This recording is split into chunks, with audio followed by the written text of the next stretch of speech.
কোনটা যাবো দাদির বলে ভাইতে মজা মাটি হবে কখন? ইন্না লিল্লাহি ওয়া ইন্না ইলাইহি রাজিউন। কখন মাটি হবে?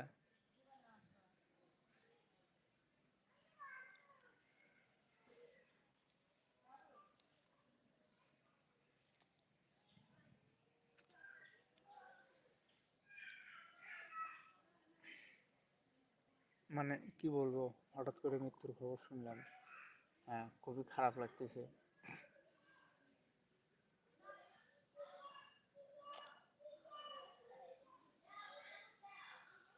মানে মরার খবরটা শুনলে না কেমন কেমন জানি লাগে। তার কারণ জীবনে কিছু নিশ্চিত হোক আর না হোক, ঠিক আছে, কিন্তু মরণটা হবে নিশ্চিত। একদিন মারা যাবো, এটা ঠিক আছে। তবে যখন মরণের কথা স্মরণ হয় তখন অনেক খারাপ লাগে। তার কারণ আমি এই বয়সে যত পাপ করছি আর কি, যত গুনাহ করছি, আল্লাহ পাক আমাকে মাফ করে কি না করে সে বিষয়ে, যাই হোক, সেটা আর অন্য প্রসঙ্গ। তবে মরণের কথা শুনলে অনেক খারাপ লাগে। জানি না কখন মারা গেছে। তো আমাদের কাছে কিছুক্ষণ আগে ফোন আসছিল আর কি, জোহরের নামাজ পড়া হতো বা মাটি হবে আর কি। তো আরেকজন লাইফে যুক্ত হলেন আর কি। যাই হোক, আসসালামু আলাইকুম ভাইয়া, আশা করি ভালো আছেন।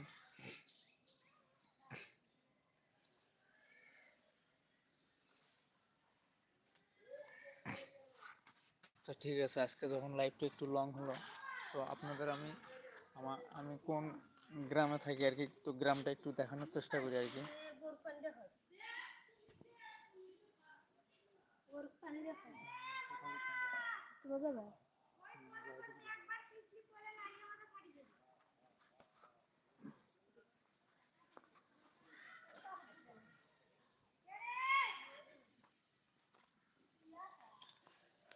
তো আমি যদি পিছন ক্যামেরা দিই আর কি,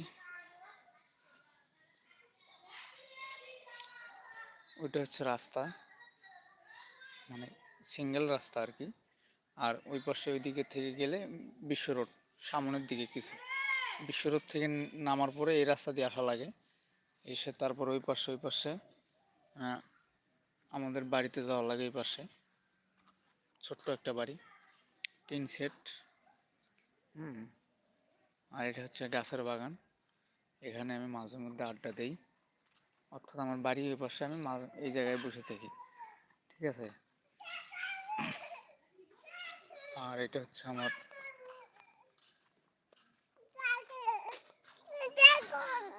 কই যাবে, কই যাবে আব্বু, বুঝলাম না, কই যাবে? সাইকেলে চড়বে?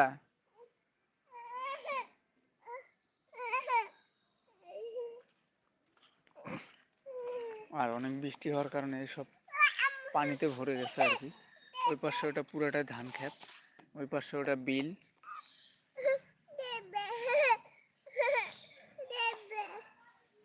চলো আব্বু।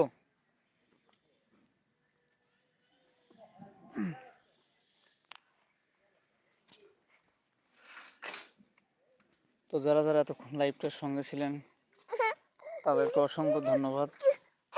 আব্বু কি ওইদিকে যাওয়া যাবে না তো? আচ্ছা যাও।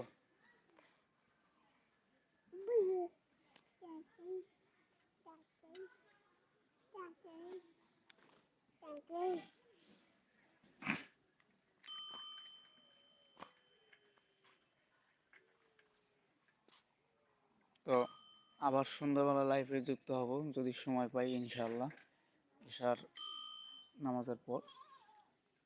সবাই সুস্থ থাকবেন, ভালো থাকবেন, আল্লাহ হাফেজ।